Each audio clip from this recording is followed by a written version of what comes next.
Okay, thank you very much. Good evening, friends. Good evening, ladies and gentlemen, and welcome to today's live chat. I'm still your brother Vincent, of course, and as promised earlier, we're going to have these all-important chats with these gentlemen and the house. We promised to talk about the next level that President Buhari promised to take Nigeria. How far with that next level, and to what extent, to what next level has it taken Nigeria? And as we all know, since 2015, when President Buhari was elected first, and then his mandate renewed in 2019, there's been a lot of issues. Nigerians have been complaining, many from different quarters have been complaining that the president has yet to meet the promise, his campaign promises, especially when his mandate was renewed in 2019. A lot of people, while a lot of people argue that this is the case, some other people disagree with Nigerians and say that no, President Buhari has made or has almost made all his promises and is still in making progress towards the redemption of his promises. And in the house today to do justice to this topic is Dr. Charles Uzopuo. Charles Uzopuo is the national coordinator of APC Must Win initiative. He is a member of APC 2019 National Presidential Campaign Council. And he also doubles as the CEO of St. Charles Veterinary Services, Port Harcourt in Rivers State. Doctor, you're welcome. Thank you very much. Thank you. You're welcome. And again, we have another gentleman by name Emmanuel Maduka Nwazue, an independent developmental and investigative journalist based in Abia State. Emmanuel Maduka is a member of Southeast Media Executives Roundtable and a contributing partner to International Center for Investigative Reporting, ICIR, and Premium Times Center for Investigative Journalism, PTCIJ. Mr. Nwazue, you're welcome to the program. It's a pleasure. Thank you for having me. You're welcome. And again, we have another gentleman all the way from Imo State, Mr. Sylvester Nwokedi. Mr. Sylvester Nwokedi likes to describe himself as a Biafran living on exile in Nigeria. He is also called a digital Dibia, but most importantly, he's a poet and a dramatist, a professional at that, and a promoter of Igbo culture. Mr. Sylvester Nwokedi, you're welcome to the program. Thank you for having me. It's a pleasure. And my regards to the gentlemen there, my co-discussants. Thank you. Thank you. Apologies, ladies and gentlemen, for the almost 30 minutes delay we suffered here. You know, as always, we have these technical hitches with connection. But while we're waiting for the fourth member of this panel to join us, we have to continue. A major complaint from every segment of Nigeria today is the fact that President Buhari is barely visible and does not talk to Nigerians when it matters most. This is against his promise during the campaigns that he will lead from the front. Why is it so? Let me ask Dr. Uzopuo, a staunch Buharist, a major supporter of Buhari, the Buhari government, and a strong APC member. Why is Buhari, not visible all the time, especially when it matters most? Thank you, Mr. Presenter. Also, I'm happy to be with you this evening. Saying that Buhari is not visible when matters of urgent national importance arises, it's not true. I don't want to believe that, and it is not true. He has always led by example. He has always been visible. At every point matters of national urgency arises, the president has been there. He has never been wanted in all his responsibilities. So to say that it's not being visible is a shock and a surprise to me. So I don't know what you mean by that. Let me point a few instances to you. I remember the recent event of NSAS, where Nigerians were protesting against SARS and police brutality in Nigeria. It took a very long time before the president addressed the country. I remember also, even with the insecurity, heightened insecurity in the country, he has not been able to, frontally confront these security issues, looking from the perspective of many Nigerians. And I know that Mr. Imam, who is a journalist, would also re-echo these sentiments, being in the field there, interacting with people, many Nigerians. Or what do you think, Mr. Imam?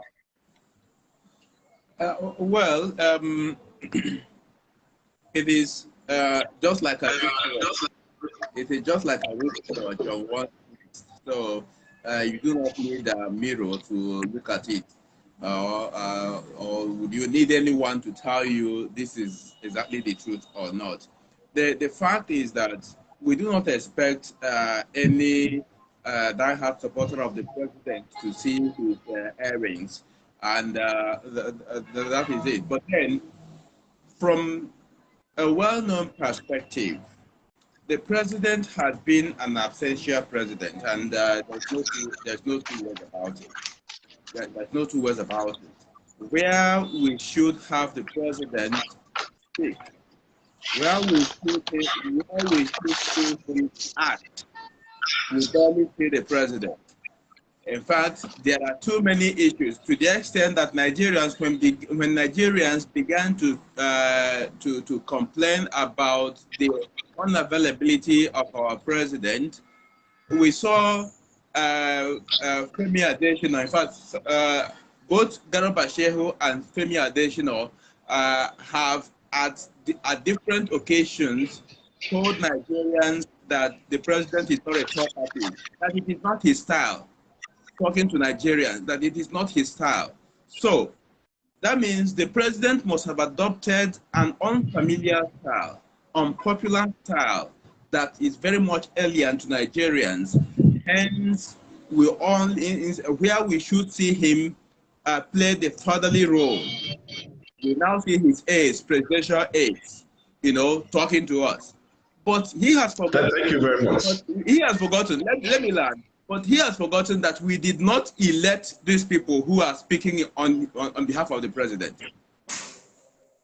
I agree with you, Mr. Emma. It's been Garba Shehu and Mr. Femi Adesina, his spokesman, who most times addressed us even at critical moments. So, Dr. Charles, you can see from what Mr. Emma said that is the situation. And again, remember also that when the National Assembly, when the Senate invited Mr. President, he shied away from that invite. Does that not convince you that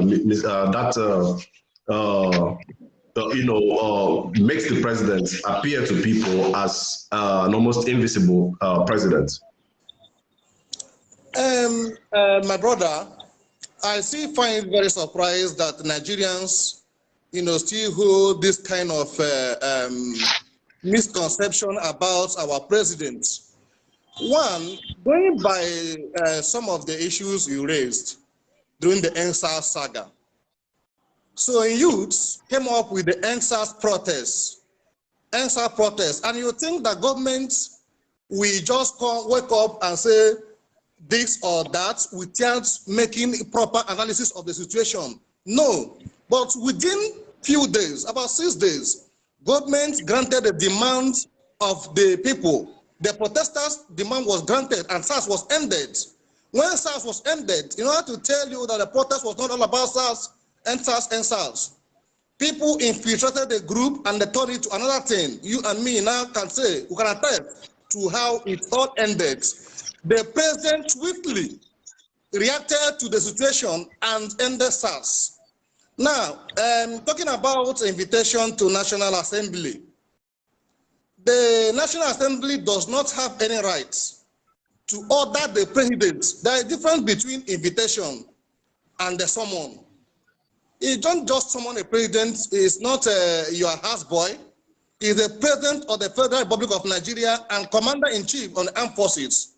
So yeah, but let me come in there. Let me come in. The invite, it wasn't an order. It wasn't even a summon. It was an invitation.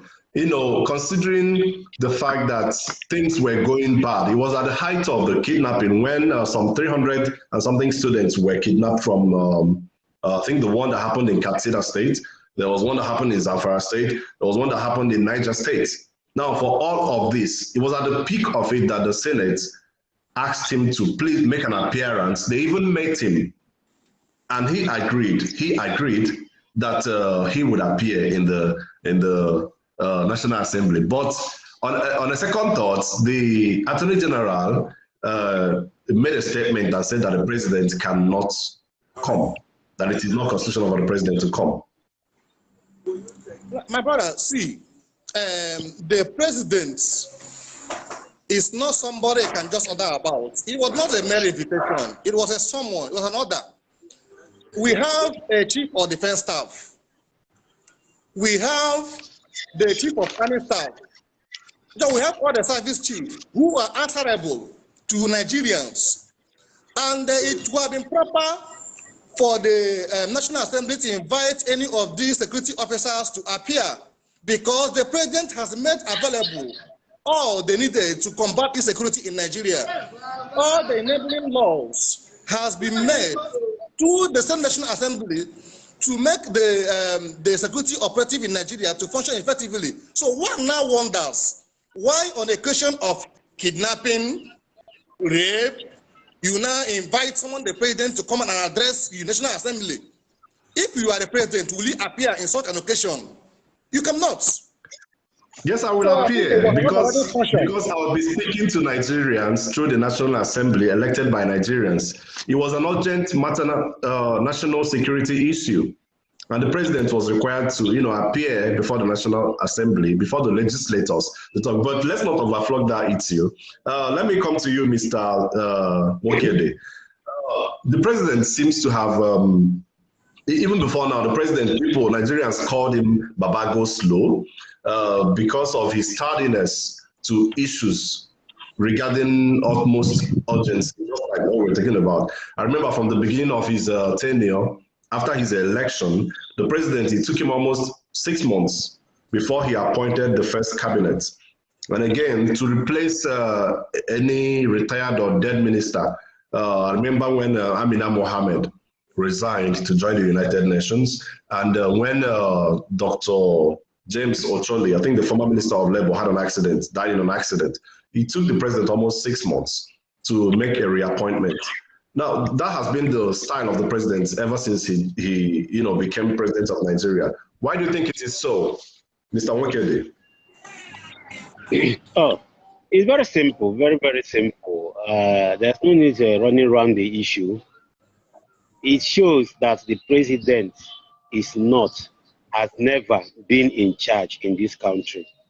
Nigeria is on autopilot. Nobody else. We do not have a president who is in charge.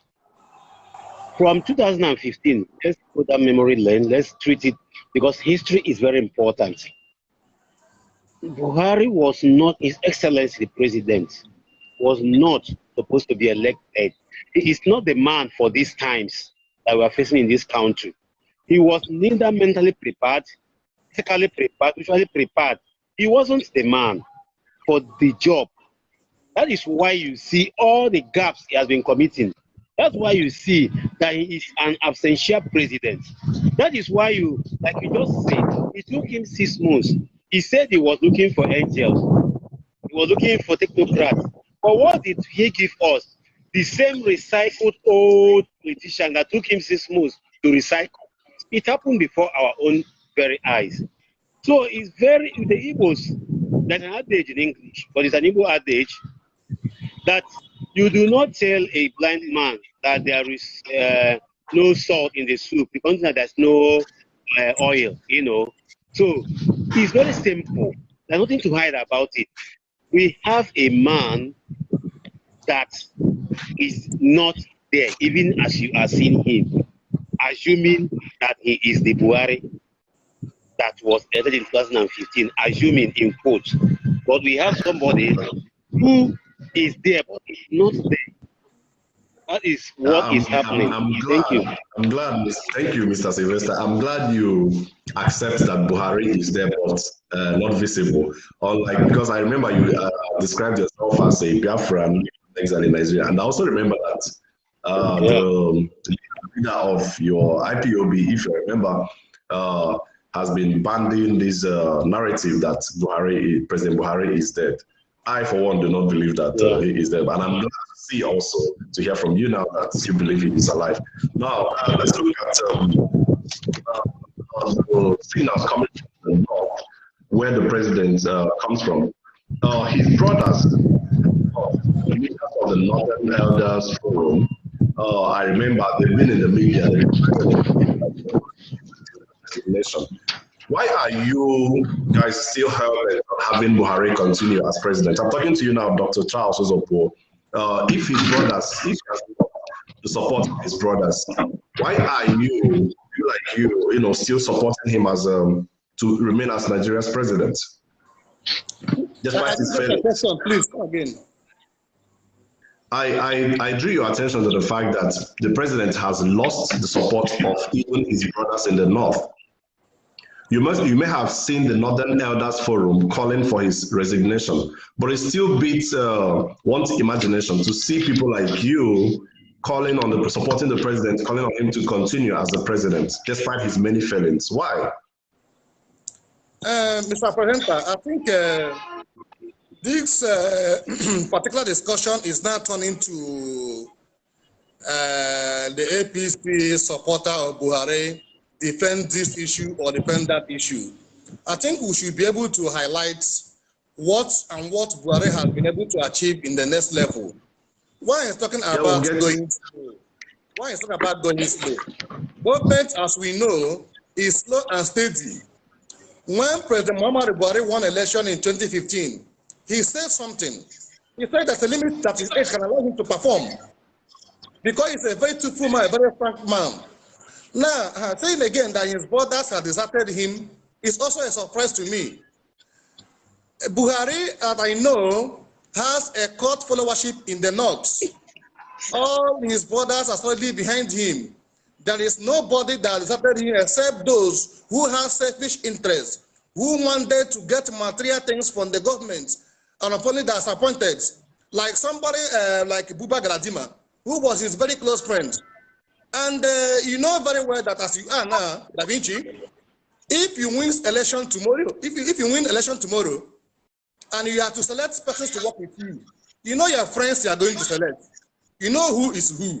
So you don't expect Muhammadu Buhari to go and select somebody who is not going to give him results because the president is his brother. No, it is in the discussion of the president to choose those who work with him. And I tell you, that all Nigerians are happy with what he has done so far and he is still doing. He is very visible in Nigerian issues. He has always put his foot where it should be. So one problem we have in Nigeria is that when you are discussing with a matured, biased mind, it becomes very difficult for you to make your point assimilate into the minds of those persons. Like my brother here, who is a Biafran discussing Nigerian politics. I don't know how objective is going to be in discussion of Buhari's achievements. So, Mr. President, let's somehow bring the achievement of President Muhammadu Buhari to back and not posing some questions or misconceptions for me to defend. Okay. So about it. Okay, I understand where you're coming from, but unfortunately or incidentally, I could not. I tried looking for the achievement of the president. I tried looking from different sources, from different angles. I couldn't find much. So that's actually why I need to be enlightened. That's why I wish Mr. Hyacinth Opera was here, because he was built to join us before this moment. But let's look at security. On security, I'm looking at what goes on around us. The security in Nigeria now is at an all-time high. Insecurity is at an all-time high, and the president doesn't seem to be doing much, in that area. He seems to be lacking in that area, unless you think otherwise. Now, let me ask you, Mr. Ma. Hello? Yes, I'm here. Yes, we're talking about insecurity. Insecurity now is at an all-time high. We've never seen anything like this before. And the president promised to deliver. He promised to make Nigeria secure. What do you think are the constraints and why the president has not been able to achieve this? Okay, now there's a misconception here, especially from the responses we got from Doctor. And okay, Doctor, I would want to say that this is not contrary to your view about whether or not it is a pitch between Buhari supporters or non-supporters. No, this is a gathering of Nigerians, and of course to showcase whether or not Buhari has achieved anything. Yeah. And in this case, honestly, I had actually anticipated that outline the progresses you think that Buhari has made, while we also, me personally, I will be able to tell you this is it or this is not it. Now, governance in general. First of all, I have.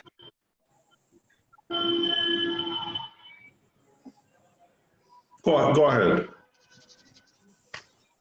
Hello, Mr. Ma. Hello.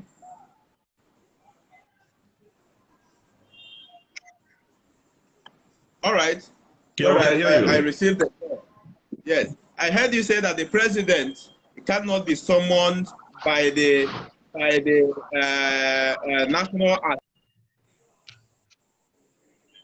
National Assembly. Sorry, I keep receiving calls. Hello.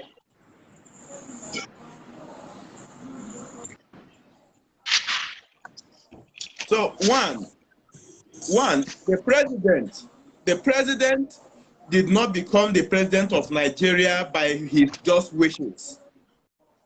Nigerians hired him. He is our employee. And members of the National Assembly are our representatives because we cannot collectively be there negotiating our own well-being. So when the National Assembly, whether by invitation or by someone, call on the president, Nigerians who hired the president are calling on him or inviting him to address us or to tell us what is happening with the mandate we have given to him. That is simple and short. We don't want to start going to the Constitution of the Federal Republic of Nigeria, which the military gave us and said that we, in fact, that it is a factual error in the first opening of that Constitution that said that we, the people of Nigeria, gave ourselves this particular Constitution. It's a factual error because that particular Constitution was given by the military, a few men, by the military, not collectively. No Nigerian was summoned to ask, how do you want us to live? Thank you, Mr. Ma. And today, I'm coming, and today the same people are now making it possible. They are not making it impossible for any form of restructuring for Nigerians. Thank you, Mr. Ma. We will come to that. We will come to restructuring and return to federalism. We'll come to that. Let me allow Dr. Charles to respond to the security issues. No, I've not gone to the security issues. I'm only just laying the preambles, just trying to get to him. Oh, okay, we have to be time conscious. Just hit the points, okay? Okay, now, when it comes to security is one of the cardinal obligations of the president to secure life and property. Another one is economy. In the administration of this current, in fact, this current administration, Nigeria has gone into recession twice. and also come out of it. It was also right. It was also to his credit that Nigeria went into recession and came out. Now, came out of it. Now, in this administration, we have witnessed five different kidnappings called banditry, massive ones. None of them is in 2 digits. They are all in 3 digits. True. Of human beings, and ransoms are paid. And you want to tell me that the president has what? Okay, come on. Let's give Doc the chance to respond, because he said we are making these things up. I wanted him to hear from you, a Nigerian, and maybe a self-confessed Biafran. And of course, it's all over the place. These things are always in the news. Even you, Doc, I don't know where you are, but I don't know if you can travel safely to another location without, the fear of attacks from criminals hanging around in the forests. Let me allow you to respond to this, because, like I said, insecurity is at an all-time high. We've never seen it this bad, and the president's body language is not showing anything, any sign that he is going to resolve this anytime soon. To his credit, he has changed the service chiefs in response to the calls from Nigerians, right? And he has also charged them just recently, he charged them to shoot anyone bearing guns. And again, he gave them 2 weeks, which is actually what we've been looking for. But then that does not mean we are out of the worst sections of insecurity. Doc, what do you think? Okay, my brother, and thank you very much, for trying to give us a direction. I think my brother trying to model up issues. I will have to stick by the rules. When you are talking about security, granted that security of life and properties is the primary responsibility of every government. And I want to tell you that Muhammad Buhari has done marvelously well in the area of the security of life and properties in Nigeria. And when we came on board in 2015, you will quite agree with me that Borno State was no-go area. Yobe State was no-go area. Adamawa, even Niger Delta. But right now, you have recorded tremendous achievement. One, you can believe me that 17 local governments in Borno State that were under the hostage of Boko Haram is no longer there, have been freed. People now move freely in those local governments. You can only... Which local government, sorry? Which local government is that? 17 local governments in Borno State. That's a factual error. About 17 local governments in Borno State, we are under the hostage of Boko Haram, and today they have been freed. My brother, I also want to tell you that before we came on board, before Muhammad Buhari came on board, the insurgents were everywhere. And today, we don't have any insurgents again in Nigeria. Rather, what we have are hit and run militants, where the difference between frontal war and guerrilla warfare. People will plan, coordinate, hit and run. Nigeria is not holding ground. I'm coming. In area of security, you quite agree with me that the president, upon assumption of office, commanded the army hierarchy to locate to Borno State, to Northeast, to make sure that Boko Haram is a thing of the past.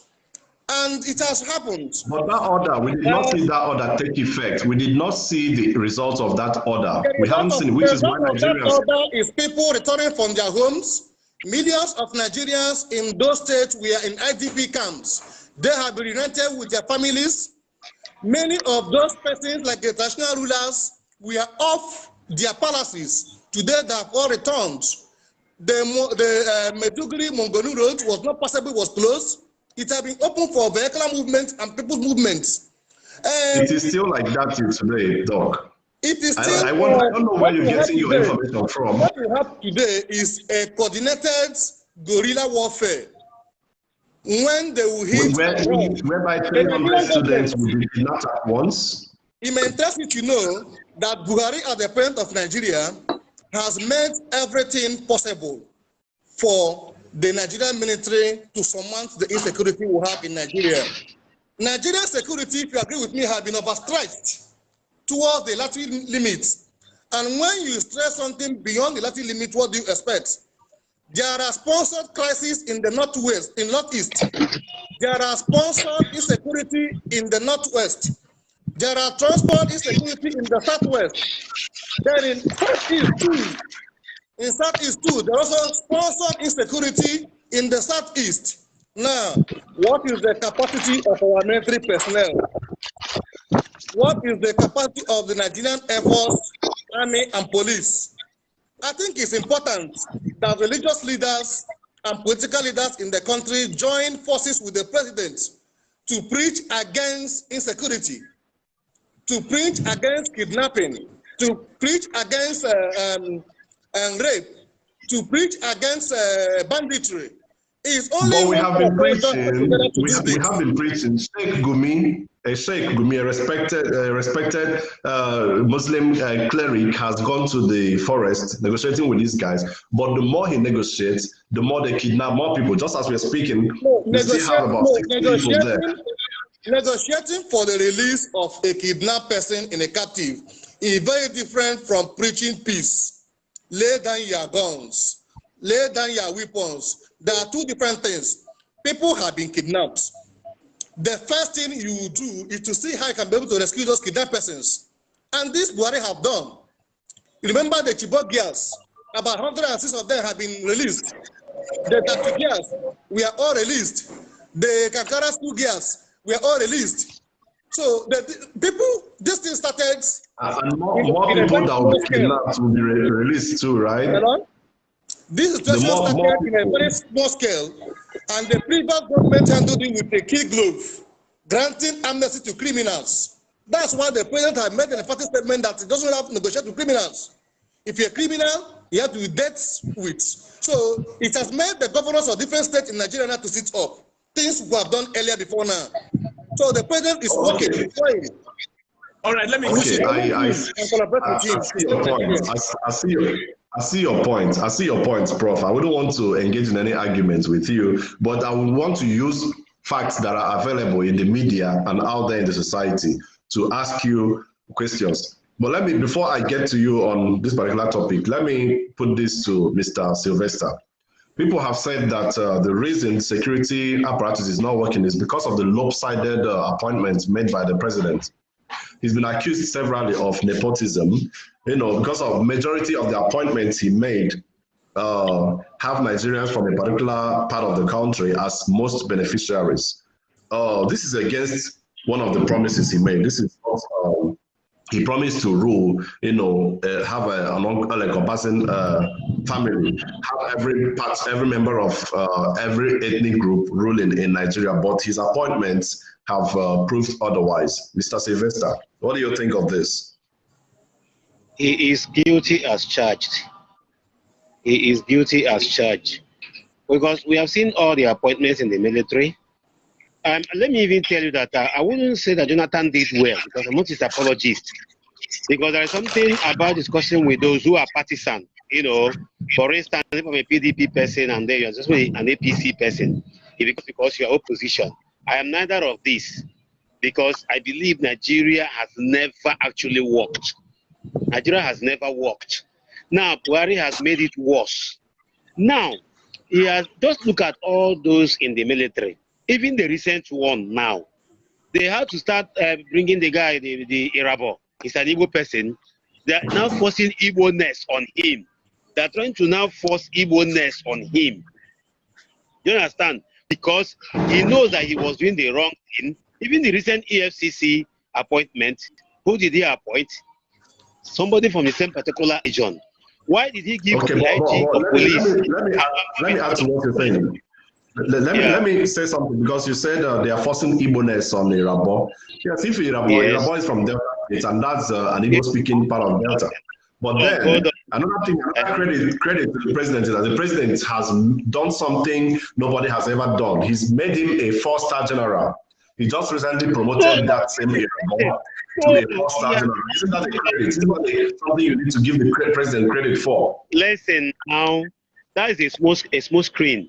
He has not done what nobody has ever done. Even if he has done, listen, when you have appointed that man, it is a given that you must make him a 4-star general to suit what you have given to him.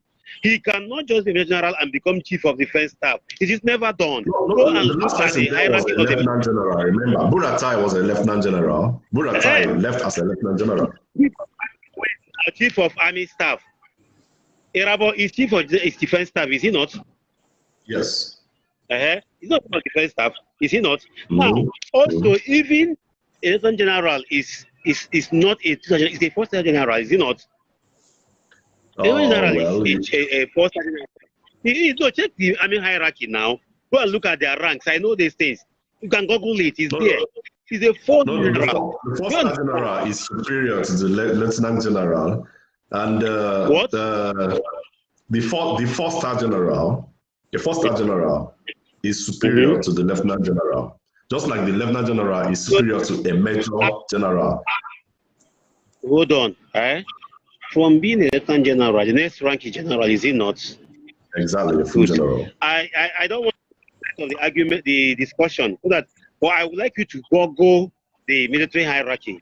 Then you understand from where somebody can be called a 4-star general, from lieutenant general to field marshal.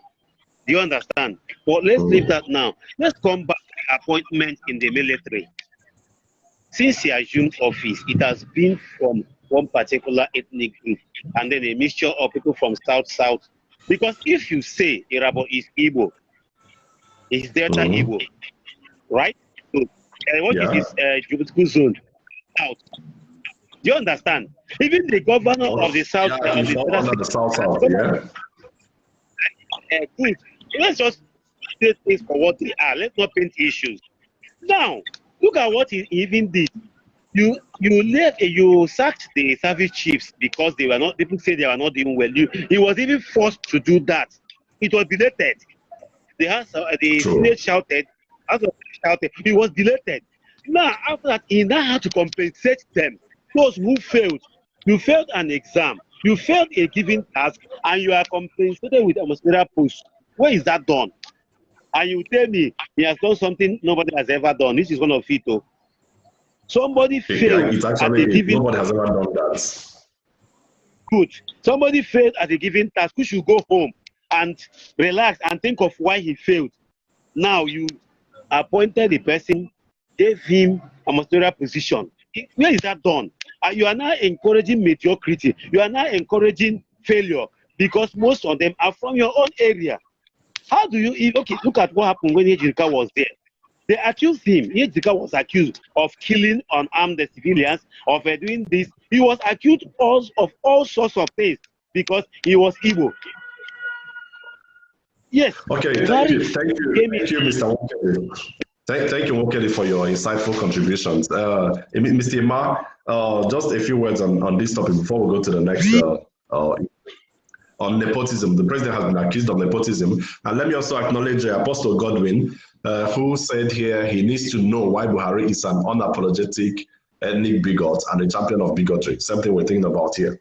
Let me also acknowledge Opera Hyacinth's contribution, where he said that being a general or lieutenant general or a general are just frivolities that has nothing to do with the issue at hand, which is the security of the nation. Well, I don't know what he means by that, since we are talking about security. Now, Mr. Ma, let's look at this accusation of nepotism against the president. How true is that?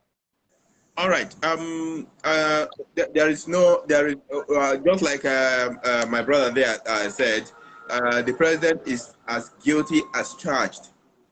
Honestly, because when you talk about nepotism, apart from the dictates of the Constitution that talks about, that the ministers must be appointed from every of the 36 states of the Federation.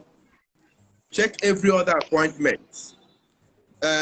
Departments and agencies, apart from ministries, now departments and agencies. We know those who are occupying those positions. We know those whom the president, instead of picking the right people, the president has to go get people from retirement. Like the DG NTA is a man who has retired. But the president brought him out from retirement and made him DG of NTA. The man at the customs is a retired colonel, somebody who has gone. The president brought him from retirement and made him DG customs. And the man refused to wear customs uniform. And we knew what he had to pass through, the particular battle he went through with the 8th National Assembly. The president, Ibrahim Maduka from the EFCC, you know how many times the National Assembly rejected him for confirmation. The president insisted. Maduka is the only man I know in Nigeria since I became an adult in Nigeria that served in capacity more than the substantive person who is supposed to be there. So, these things are not out of nepotism. I wonder what again, whether there are some other people who want to, define what nepotism is. In Nigeria today, all of them are not, in fact, they are not even manned by Northerners, modern Muslims. So, anybody accuse the president of being a religious bigot, that person is not out of place. Being nepotistic, that person is not out of place. That is what we have at hand. And remember my opening statement. I told you that one, Ndigo will always say that which you wear on your wrist does not require mirror. You don't use mirror to look at your watch. Exactly, at your anklet or even your watch. Thank you very much, Mr. Emma. Doc, on nepotism, do you have anything to say? My brother, when you talk about nepotism in Nigeria, there's one adage in Igbo that says, let me just say it in English, a killer will never allow knife to go around his throat. Because we always argue along tribal line, along religious sentiment, we are always the first to accuse one of tribalism and nepotism. President Buhari has been so fair in all his appointments. Every state in Nigeria is well represented in the cabinet of the president. Now, there are some appointments that does not require statutorily that is going to come from state to state. And I repeat again that it behoves on the discretion of the president to appoint who he believes that is going to serve the country well. I have arrays of friends now from all over the country, and I know who is who. By the time I assume a position, you don't expect me to go and appoint somebody because of tribal sentiment, no. If those that will serve me, and it is constitutional for me to do, are all from my state, I will go ahead and appoint all of them. If those I believe that are going to give me results and give Nigerian results are my friends, I'm going to appoint all of them. You're talking about Hamid Lawal, the custom boss. You may not know the story behind the several invitation of Hamid Lawal to the National Assembly. The then slave president, Bukola Saraki, he bought vehicle worth millions of naira and refused to pay import duties. The customs said, no, it's no longer business as usual. No Nigerian is above the law. You must pay import duty. He used the Senate letterhead to write to the custom boss. Custom boss said, no way, you have to pay the required cost import duties by law. What did he do? He now tried to give the custom boss. You're deviating. We're talking about nepotism. I'm to respond because I don't want Nigerians to be misled. I want to correct an impression. So focus on the top issue at hand, nepotism against the president, whether he has achieved anything in that regard, whether he's guilty as charged or not. In reaction to that, I just try to clear the air because I don't want Nigerians to be misled or to be misinformed. Nigerians already know this fact. It's not that just nobody is trying to mislead anybody. I'm only giving you the president into appointing your friends and cronies into his cabinet, and for them to go and forsword him, for them to go and see. Do you know that we have several saboteurs in the Nigerian military, Nigerian police, and Nigerian navy? So you expect President Muhammadu Buhari to appoint somebody he does not know very well that can give him results, so that he will come and sabotage his efforts? No, he cannot do that. So let me come in. I'm coming. Wait, my brother, wait. I'm coming. During the last regime, or during the last administration of Jonathan, the Southeast had the highest appointment in the Nigeria. The Northerners did not cry. They did not wail. Presently, the Southwest has the highest number of appointments in Nigeria. The Northerners are not complaining. Why are we always wailing? Why are we always complaining? Even during Obasanjo, we are still crying of marginalization. I think this is time for us to play national politics and stop calling about nationalism. We have our Nigerian government. So, but I don't it's all right. It's all right. It's all right. Thank you very much, Doc, for that defense. This is your opinion. I'm sure Nigerians also believe what they believe. Well, let's look at the president's promise to fight corruption. From what we have seen happening so far, not much has been achieved in that area too. The anti-corruption fight appeared to have been politicized, as only members of the opposition are seen to be targeted most. Most people who were under investigation have their cases thrown out when they join APC. Is that the president's idea of fighting corruption? Sylvester, this is for you. I don't know, you were having issues with the environment. Can you hear us? Hello? Sly. Can you hear me? Yeah, can you hear me now? Yes, but we can't see you. Okay. It's dark where you are. Now go ahead and talk. Yeah, it's that. Yeah, that's what I'm trying to adjust, my position so I can go to where there is light. I'm actually outside. So, okay. And we don't have that. But can you hear me? Yes, we can hear you. Now, you talked about corruption. We're discussing corruption now, right? Yes, corruption. The president has been accused as favoring people that join his party. The anti-corruption fight hasn't been, appears not to have been the way the president promised during his campaigns. In one sentence, the president is paying lip service to corruption. That is what I will tell you. I do not believe in, long essays, let me put it that way, or long discussions. He's paying lip service because how many persons, even though it's a metro, for instance, okay, it was because of he was jailed, now he has been released. You understand? The case has been quashed, which means they didn't do their job very well. I'm not saying he's guilty, but I'm saying he's paying lip service. How many people spent a long time at the prisons than any other person? Hello? On trial. What? Can you hear me? Metu spent a long time in prison. Who? Metu spent a long time at the prison, didn't he? No, spending a long time in prison now, at the end of the day, what has happened? It means that the time he spent in prison was wrongly spent, that he was innocent. That is what it means now. It's simple. Okay. Even if you spend 100 years in prison and then you are released and the court decides that you are innocent, that those 100 years was spent innocently. That you were supposed to spend those 100 years, sorry. It means that you are innocent. Metu is not an ex-convict, is he? No, he's not. Ex-convict means that you are good. Now, look at what has happened in EFCC, the apex for the fighting corruption. He was told all this while that Magu was not fit for the job. What did he do? He never listens. Until it was so clear to him at the long run.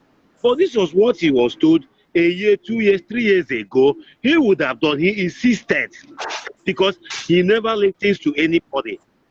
You understand? So if he wasn't paying lip service to corruption, he would have removed Magu before now. Now, the man that was fighting corruption is corrupt as corruption itself from what the president has done now. By Yeah. We all saw that. We all saw that. Doc, I hope you're taking notes of all that. Before we get to you, let's hear from Mr. Emmanuel on the president's war against corruption. How has it fared? It's a small screen. The whole thing. We can count a number of them. Where is the former SGF, the one who asked Nigerians who is the presidency? What is happening with him? Where is he? Is he on prosecution? No, he is. He is. Well, we don't get to hear about that anymore. The grass cutter scandal like this. Has he been arrested? No. Today, let me tell you, the Honorable Justice just died. The Honorable Justice Nguta just died. This is a man, a justice of the Federal Republic of Nigeria, a judge of the Federal Republic of Nigeria, that President Muhammadu Buhari went and invaded, desecrated their offices on mere hearsay allegation. At the end of the day, nobody has indicted any of them now. That judge just died. Okay? This is just on hearsay. Now, on Babacha Lawal, a white paper was presented to the president and he refused to act on it. Okay? Now, there are many other issues. Remember also that nepotism is corruption on its own. Yes, and lying also to the Nigerians, to the people, is also a form of corruption. In fact, during the president's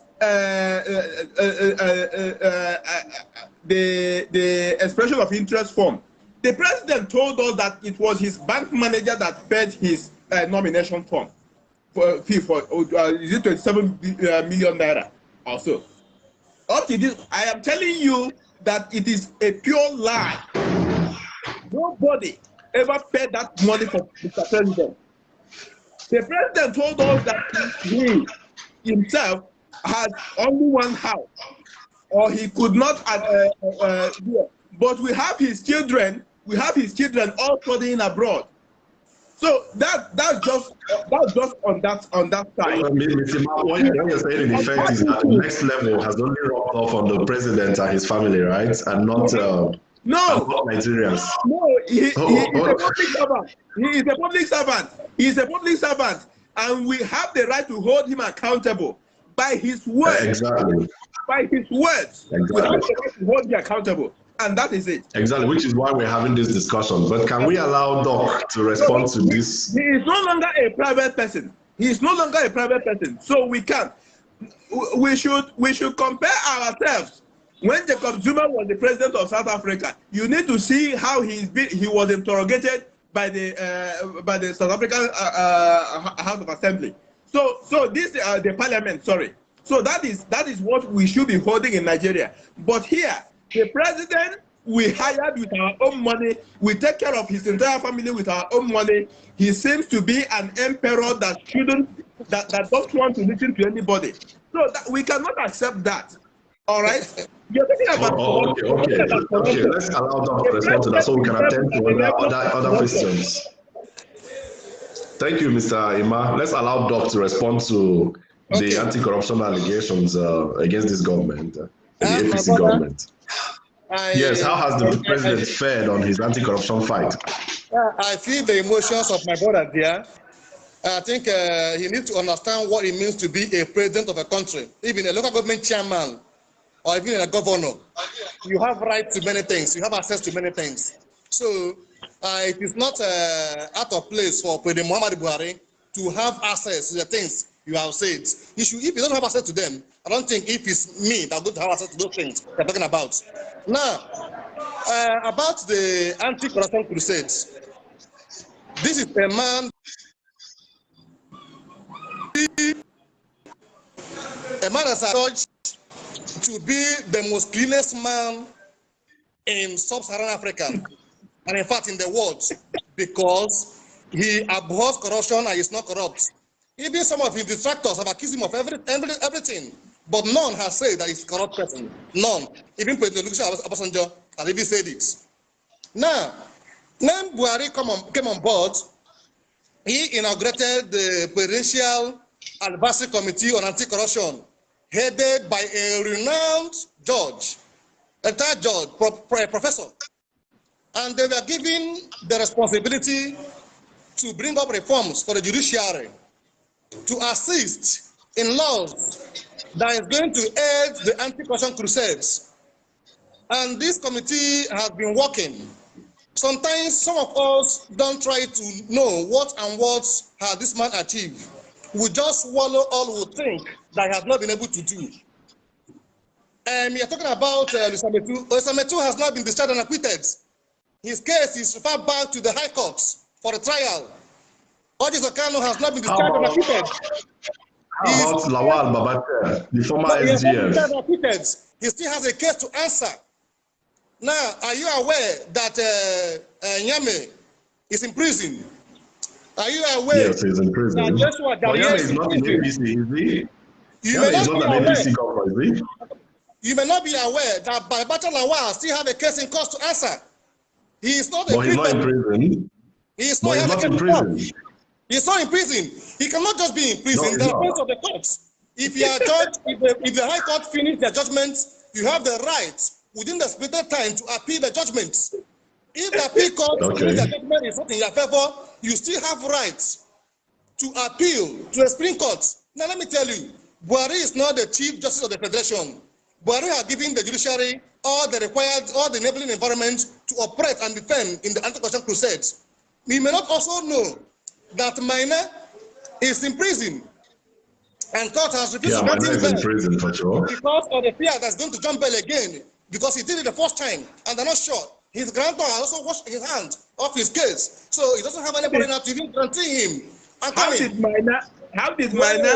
Wait, and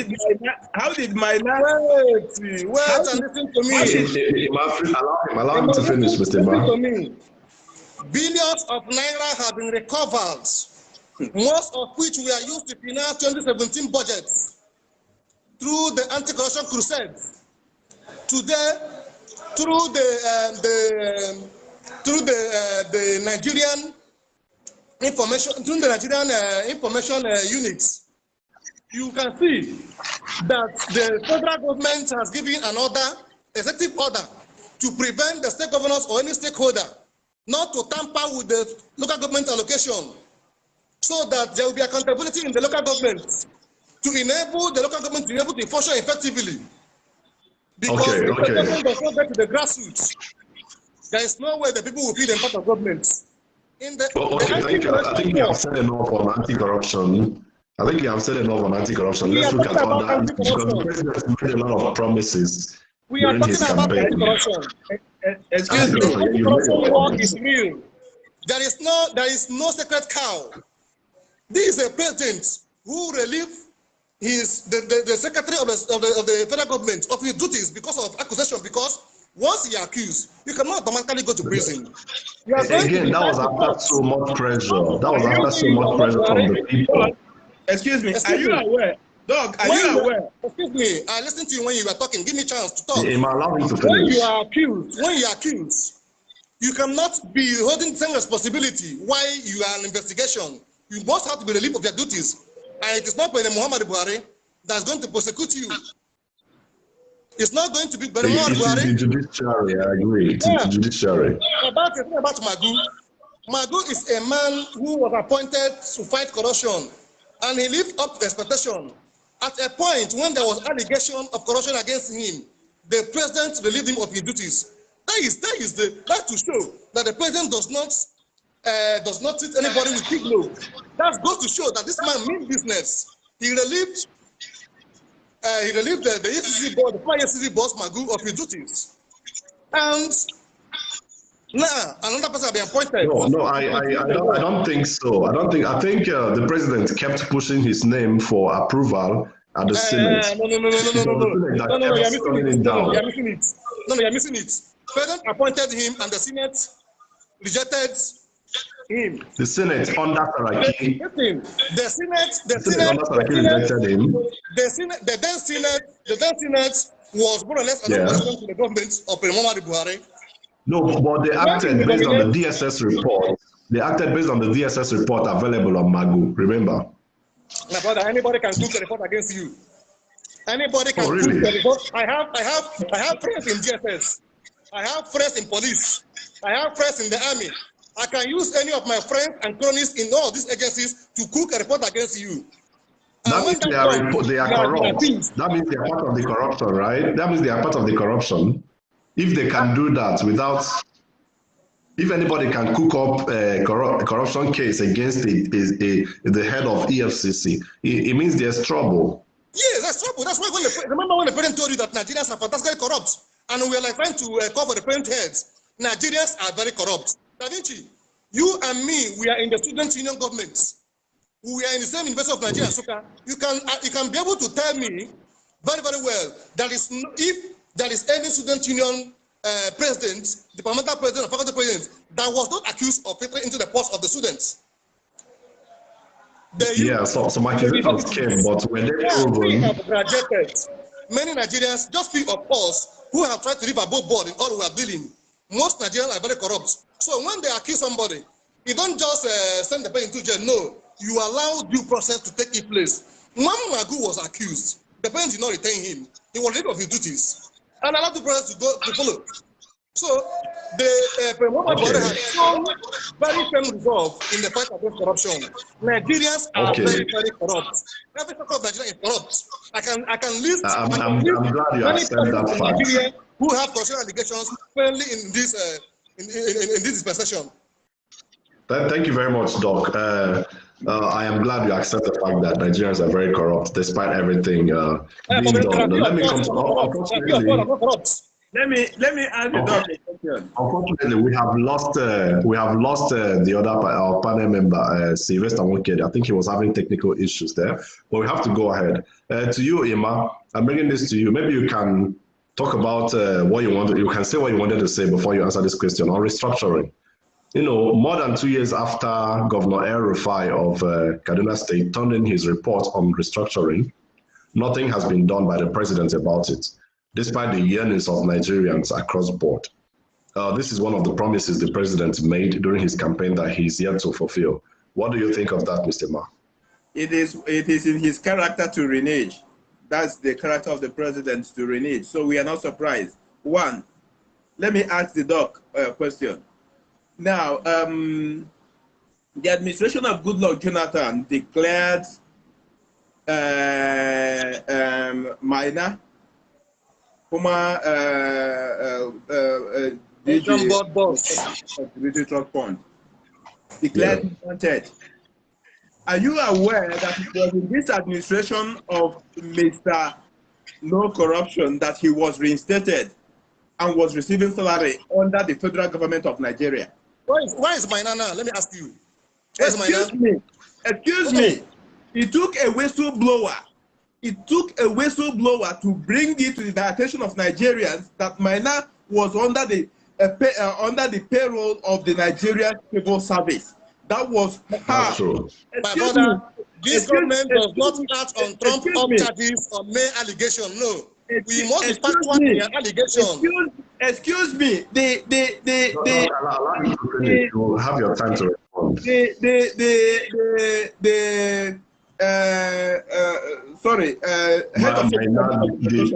The head of civil service of the federation had to raise a memo.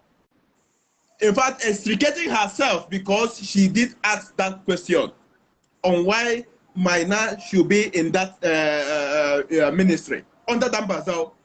It was within Dambazel and he was busy receiving that. Okay. Now, who aided Maina's escape to where he was arrested? It is. We're done with anti-corruption. We cannot exhaust every topic here. Let's talk about restructuring, please. The president. Now, coming back to your question. Yes. Coming back to it is very, very difficult. It is very, very difficult to achieve restructuring under President Muhammadu Buhari One, because of what the agenda he has in mind. That is one. Remember that the confab report, when it was presented to him, he told Nigerians that he had not even looked at it. And remember that we know that government is continuing. Okay, government is continuing. They said that, and it is a theory on its own. Okay, but the president has, allowed the confab report that Goodluck Jonathan failed to implement to now gather dust somewhere, because he told us he had not even looked at it, and he cannot look at it. Now, on this issue of restructuring, there are many of his aides, many of his supporters asking what is restructuring, irrespective of the fact that this was what they presented as a manifesto. And none of the things they promised in that particular manifesto has come to light. Look at our, they used foreign exchange. They used foreign exchange as a campaign promise. They used subsidy. In fact, President Muhammadu Buhari, I have the clip up to this moment where he described subsidy payment as a scam, and there is no government that has paid as high as how much subsidy that the president administration has paid. Okay, and we have continued to pay. So I am not surprised. So the issue of restructuring is an alien thing to the president, even though it came from their lips as one of their campaign promises. Okay, thank you very much, Emma. Doc, your time to respond to that. The president promised to restructure Nigeria. It was one of the promises he made during his campaign, but 2 years down the line, after El-Rufai submitted his report, the president is yet to say anything about it, and why the Nigerians from across the nation, across all divides, are calling for a restructuring or a return to federalism. Why has the president found that difficult to implement?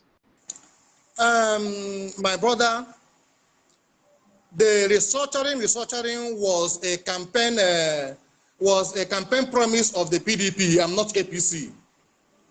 No, APC. No, I remember. I have a list of the promises. I could read them out for you. I have a long list of promises made by the APC. Which is why El-Rufai was charged with that responsibility, which is why he was asked to head the committee on restructuring. It was part of the promise. No. The team, the high point of the team of our campaign last 2019 election was next level. And in that next level, we have never talked about restructuring of Nigeria. The restructuring you're talking about was, I think, it was initiated, or the story was migrated from Mazi Nnamdi Kanu. And during the election, PDP think they can be able to capitalize on that in order to woo election, especially from the southeast and south-south. Talking about restructuring. Now, if you are talking about the implementation of the confab reports, the confab report to me was a charade, because somebody who was the president, very close to election year, you assemble your friends and cronies, your party members, charge them with responsibility and give them your opinion to go and develop. So when they finish, because you know that you have done the wrong thing, you fail to implement that, and you now try to leave it for your successor to implement. What rubbish. Remember what governors in Nigeria do these days. They will fail to conduct local government election. Few days to their departure from the government house, they will now conduct local government election in order to give problem to the successor. Who cannot continue like that? Who cannot? Meanwhile, let me tell you when I talk about restructuring, President Muhammadu Buhari is gradually restructuring Nigeria without even noise, without even making it as a point of action going into the second term in his office. He's restructuring Nigeria. Are you aware? Are you aware that President Muhammadu Buhari last year granted or signed the fiscal autonomy to House of Assemblies and state judiciaries? That is the restructuring we're talking about. Still, the information I said earlier, through Presidential Order 2, the Nigerian Finance Information Unit also gave directives about the local government's finance. Nobody should touch it. No stakeholder, no governor. Allow the local government to utilize their fund, I mean for local government, to develop the local government, because politics, I say, it's local, and the grassroots must be able to feed the impact of the government. Now, talking about restructuring. Yeah, but that is not the key thing. The reason everybody is screaming for. What? Can you hear me? Yeah. That is not the major reason Nigerians are calling for restructuring. If I may add anything here. What is restructuring? What is restructuring? This is what we call restructuring. Now, the federal government gets allocation every month, divide it, take the one belonging to the federal government, that of the states, and our local government. Why would anybody see that of the local government? Does the federal government see that of the state? No. So, restructuring is all about reforms that bring development to the common man. Do you know why I love President Buhari so well? All his policies are targeted to the upliftment and empowerment of the common man. I'm not against the bourgeoisie. Many Nigerians today have gone abroad because of the fear of the President Buhari, because of the atrocities they committed. So, despite the fact that Muhammadu Buhari did not make it his campaign cardinal point, he is structuring Nigeria. Today in Nigeria, there's a massive infrastructural development in the east, in the west, in the north, and in the south. That is the restructuring we're talking about. The restructuring we're talking about is when you have an opinion, when you are allowed to air your opinion before the Nigerian masses. No, that is not restructuring. People who talk about restructuring talk about devolution of power to the regions, to the states, so that the states can be in a position to make laws for themselves and take critical decisions.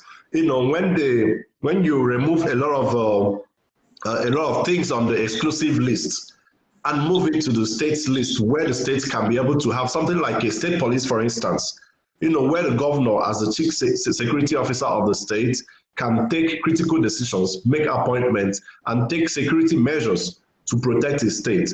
Here you can see how the federal government fought the establishment of Amoteco in the southwest, and that's a constitutional issue, and that is why one of the key reasons people are talking about restructuring. But you have said a lot on that. I want us to move to the next issue so that because we don't have enough time and we spent a lot of time. Let's look at your party, the APC. The APC as a party has not been able to get to the next level too, because you have a lot of issues. There are skirmishes in the party. There are factions. There are internal bickerings among members. There are cases in courts. There are different factions. Even today, a founding father of the APC is under probe by the EFCC, which many believe is a political witch hunt against his presidential ambition come 2023. Why is your party, why is it difficult for the president to, steal the vote of the APC after all these years? This discussion, I don't think this is the right place to talk about my party APC, because I cannot be talking about my internal, party misunderstandings, if there are any, with non-party members, with persons who are very partisan. This is not a very good avenue to talk about my party. You can invite me to your studio or anywhere, or invite me and my party members who can talk about my party. Who cannot be able to talk about my party. This is the leading party. Let me tell you. Yes? I need to let you know why I brought it in. The APC is the leading party. Yes. And whatever happens in APC affects the country, it affects the nation. And it makes, just like today, where you have, remember what happened in Edo State? Yeah. Remember what happened in Edo State, where the national chairman, he taught the polity over his disagreement with the governor of Edo State today, Governor Obaseki. It affects the nation, the entire nation. If anything happens, goes wrong in the ruling party, and it's always been like that. So you cannot rule it out. You cannot rule out APC. What happens in APC? Let me give you a little response. APC, All Progressive Congress, is a party like PDP. We are the ruling party. Granted, And the one thing I have, one of the reasons why I lost Muhammad Buhari is that he has remained focused. He has remained undaunted. He has remained unshakable amidst most of the issues people raise every day, even amidst some little misunderstanding in the party. But I tell people every time that the president is the president of Nigeria and not the president of APC. That's why I'm dragging my feet to engage you about my party. But I want to tell you that if there is little misunderstanding in a family, that is a family matter. And I want to tell you too that those people understanding make a party stronger.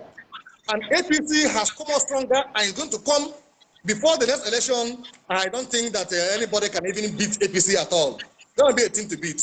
But Muhammad Buhari has remained very focused, irrespective of the little misunderstanding in the party, which is not peculiar to APC alone. Every party has its own problem, and APC is not different. So it is not in any way affecting the leadership of the country. It is not in any way affecting the common man in the streets. It's not in any way affecting Nigerians. So Nigeria's government has remained intact, irrespective of any problem in any party at all, be it APC or PDP or APGA. I see. Mr. Ma, do you agree with Doc's position that the APC affair is a family affair that does not affect the entire nation? That will always be the anticipated claim. They have forgotten that they are the party that produce the decision makers. So whatever happens internally could influence the decisions made by the president. Because, in fact, contrary to what he said, that the president is a president of Nigeria and not the president of APC. In fact, the president himself will prove the doctor wrong, because if not so, we wouldn't have had the situation where the president went to the Chatham House to tell us, to bring about the formula 97% against 5%. You know that was popular, and how he said you cannot expect him to treat those who gave him 97% equal with those who gave him 5%. So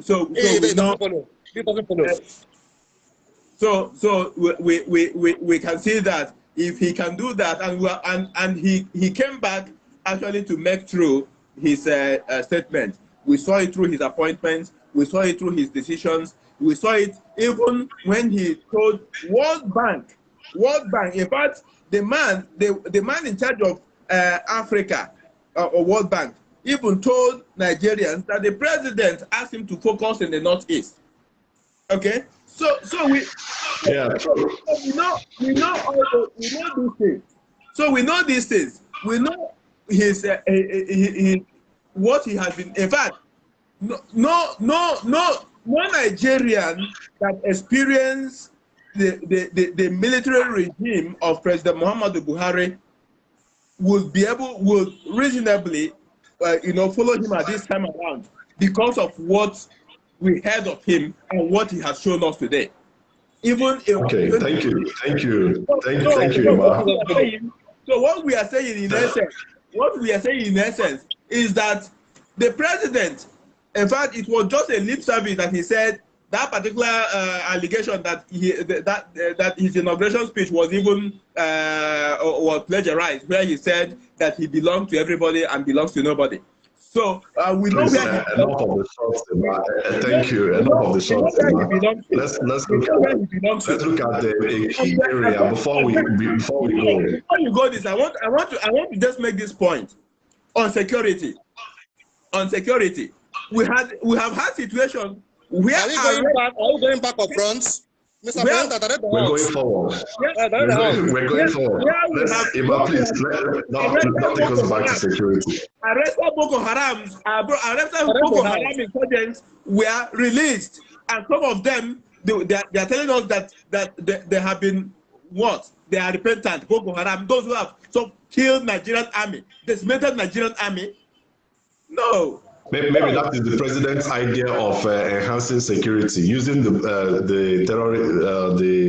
the knowledge of security from the terrorists, to fight terrorism. Who knows? Let's talk about, before we go, let's take a brief look at the economy, which is the mainstay, the very major topic.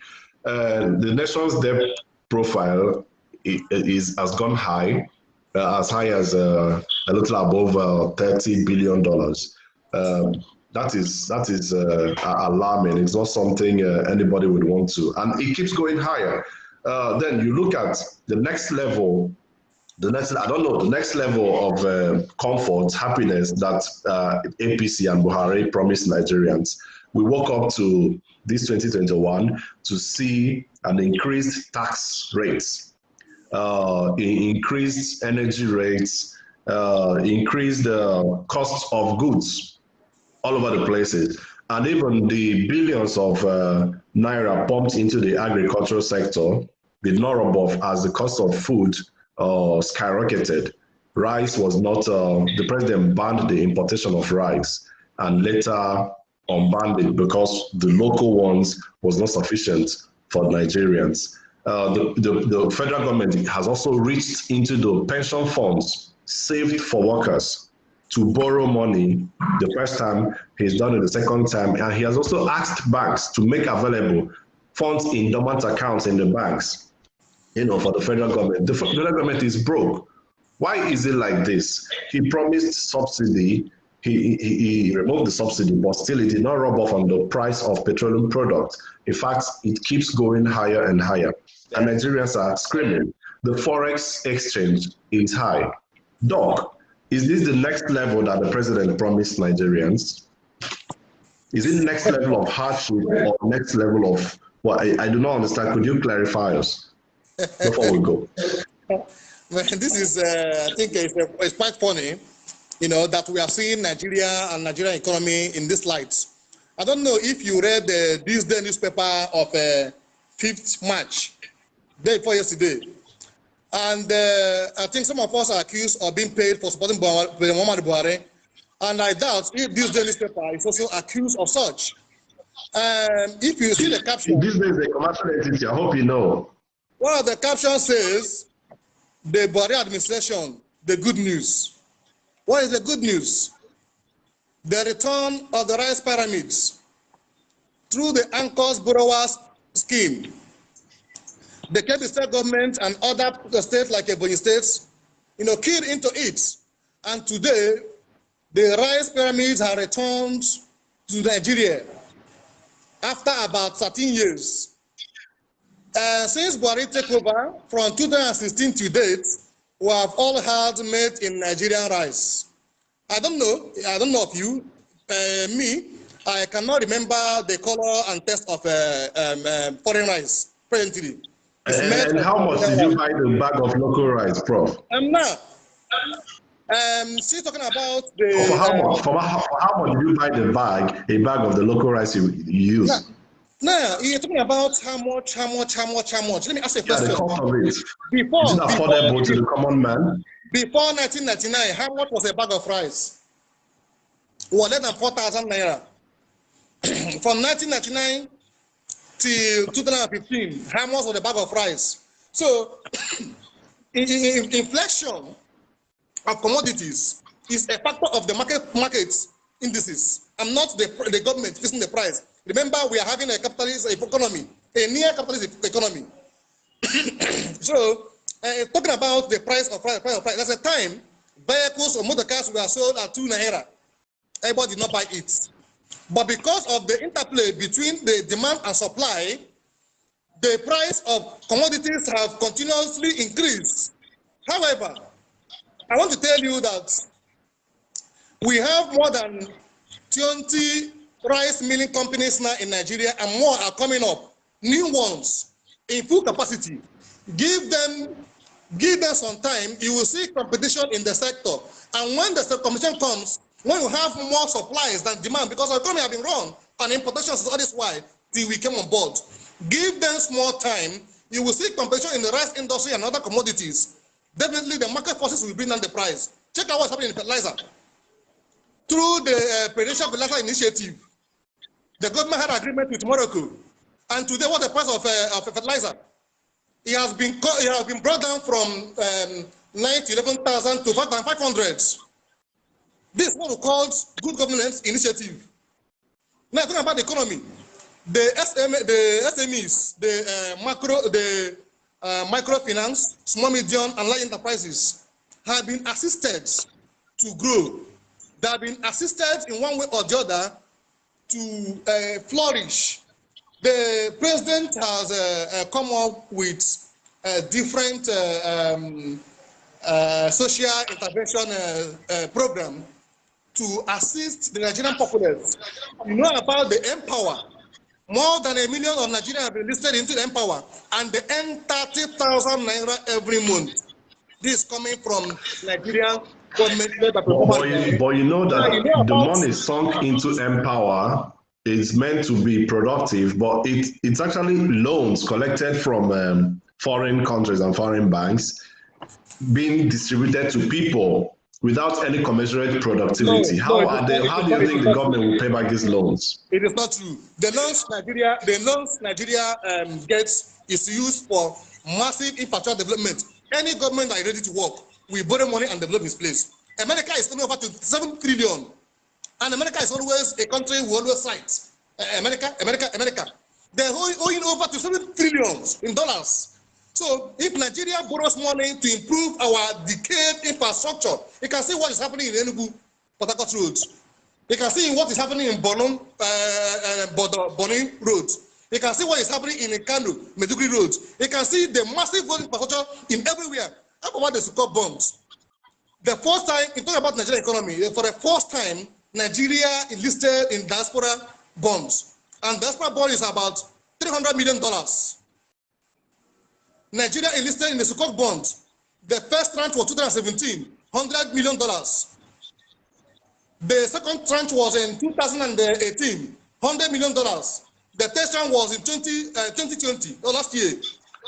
But what is the essence of this when it does not rub off on the life of the average Nigerian dog? The proceeds from this bond is used, you know, about the Sukuk is an Islamic bond, and the point from this bond is used to develop, to work. There are many roads. The Abuja Lokoja roads, the Sukuk bonds. Lokoja Benin Road, Sukuk bond.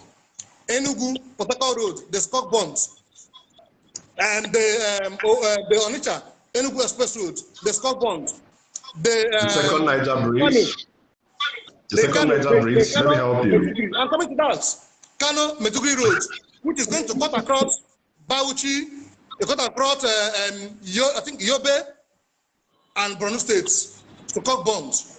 So, my brother, Nigeria, Muhammadu Buhari government does not borrow money to go and lavish as we used to have then. No, it is used to develop our decayed and crying infrastructure. And Nigerians are seeing it. But unfortunately, like I have a friend who is a PDP member, he told me, man, this government is working. The man is really trying. Look at what he's doing. I said, can you say that in social media? He said, no, why is that? But I cannot put social media. Can you imagine that? Oh well, let me say it for him. Let me say it for him, bro. Let me say it for him. In fairness to President Buhari and the APC, the president has done what previous governments, especially the PDP, was not able to do while in power. My friends, a lot of my friends, especially on infrastructure. Particularly on infrastructure, talking about the road between Enugu and Umuahia, remarkably has noticed a big different from what it used to be. That's a credit to the president, but it does not mean that the economy is any better than it used to be. On infrastructure, yes, the economy is better. The economy has positioned better. Nigeria is one of the 10 richest thriving economies in the world. Check your facts. Nigeria is one of the 10 thriving economies in the world. Check your facts. So what kind of game did the government play when they showed us the launch of Nigerian Airways that never came to be? What happened in that situation? No, let us not muddle up issues here. Let's take it bit by bit. Let's take it bit by bit.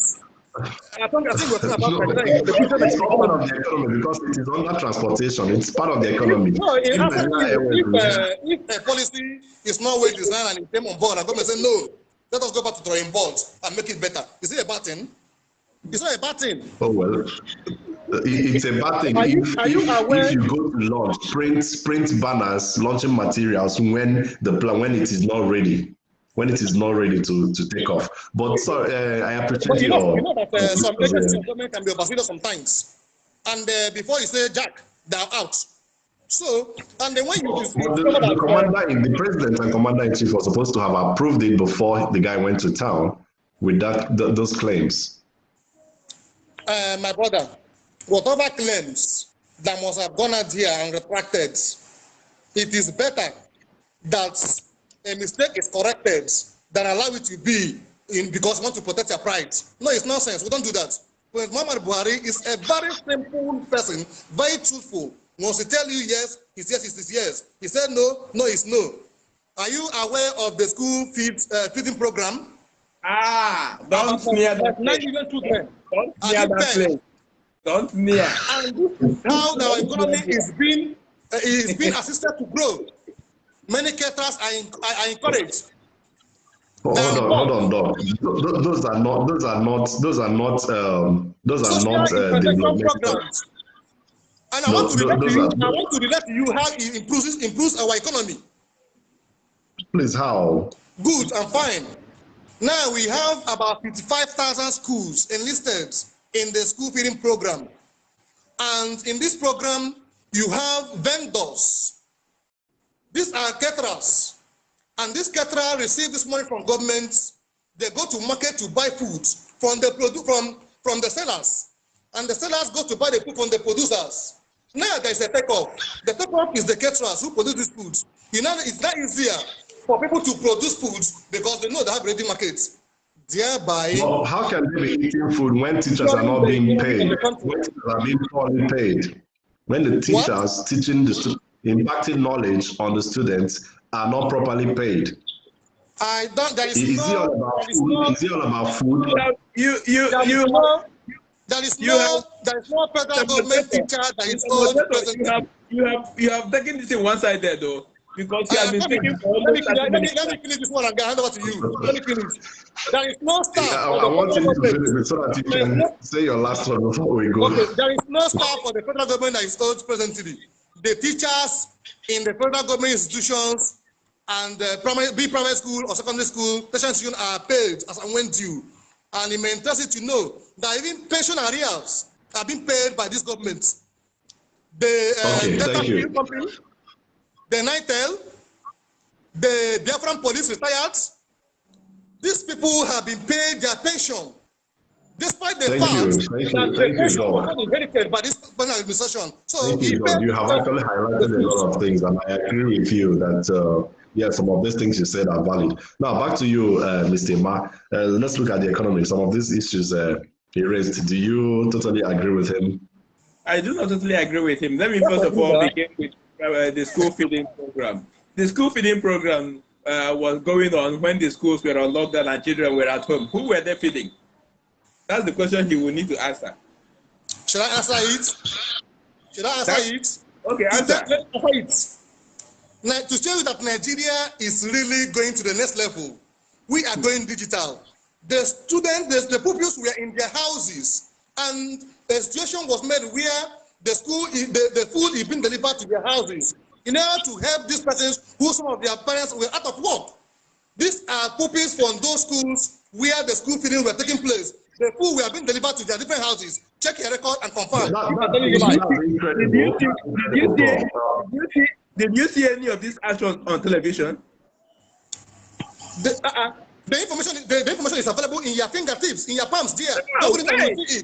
No. To the best of my knowledge, this thing never. The minister for humanitarian affairs. In fact, Nigerians. This is one question that Nigerians started asking even the media, because no media house, no newspaper was able to come. It was not reported anywhere. wait, we cannot depend on hearsay because you want to use it as a propaganda. No. It's not a fact. Okay. Now, wait. We are talking about there's this particular program that even the president asked the vice president why the APC was campaigning. The vice president was about sharing 10,000 naira trader money. The trader money. That is part of the social intervention program. During the election. During the excuse me. The election has not started by then. Election campaigns we are going through. In fact, the vice president was dishing 10,000 naira in some place of Nigeria while APC was busy campaigning somewhere. You saw it. Now that the elections are over and APC says they are now in the next level, why has the trader money stopped? My brother, you saw it as a campaign ploy. No, you saw it personally as a campaign ploy. But we saw it, Nigeria saw it as a responsibility of the government. It is part of the question has not continued. Why was it only during the campaigns? Why was it only during the campaigns that we have distribution of money? We are responding based on what you said. That the president says one thing and does the same thing he said. Yes. It was his campaign promise that he was going to make 1 naira equal to $1. I don't know if you know the current exchange rate at the moment. That's the president says so. What? That's the president says so. It was put out of context. It's a record. It's a record. No. Go and look for it.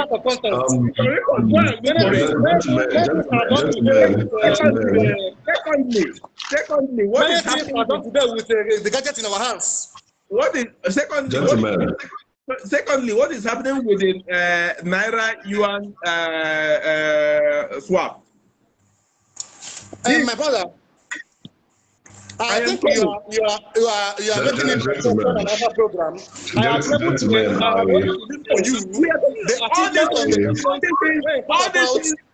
All these things are policy statements by the president. They are policy statements and policy decisions by the president towards the economy, towards the Nigerian economy. We are dealing with the Nigerian economy.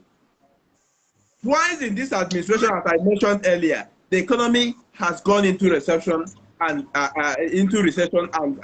Twice, but to his credit, he went into recession and came out. Mr. Ma, please, I want us to draw our curtains at this point, because if we keep talking about this, maybe we will have schedule another session for this. We've taken a very long time, and I must thank you very much for your patience and your contribution. I must thank you very much, Emma. I know you have so much more to say. You have so much more to refute based on most of the points raised by Dr. Charles Uzopuo. Or there will be another opportunity, where we would, of course, extradite it, because the President Buhari is still there in power. And from time to time, we have to review the situation. Dr. Charles Uzopuo is the national coordinator. People shouldn't be surprised. A lot of people are making comments here about his contributions, and people are surprised that he is supporting Buhari with everything in him. Yeah, don't be surprised. That is him. He is the national coordinator of APC Must Win initiative with branches all over the nation. And he was a member of the APC Presidential Campaign Council in 2019. And he is also, on the side, the CEO of St. Charles Clinic. Thank you very much, Doc, for coming around. And Mr. Emmanuel, the investigative journalist and independent and investigative journalist based in Abia State, has been here speaking on behalf of Nigerians. He really gave it to the APC and the presidency. But as it is, these are the views of many people out there, just like Dr. Uzopuo held the views of people from the APC, and he held them strongly, which I want to appreciate you guys for. Thank you very much for coming. Your last word, Doc, before we go.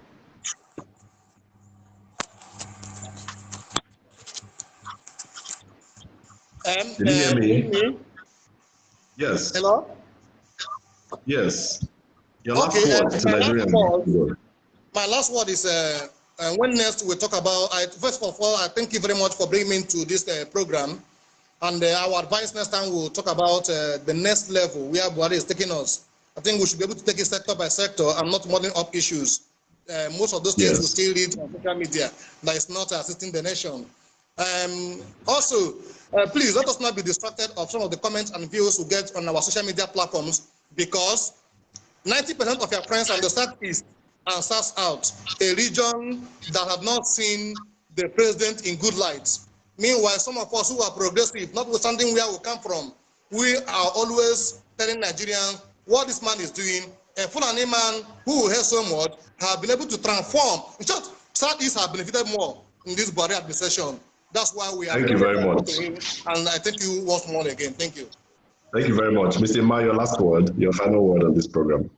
May Nigeria never happen to Nigeria again. May Buhari never happen to Nigeria again.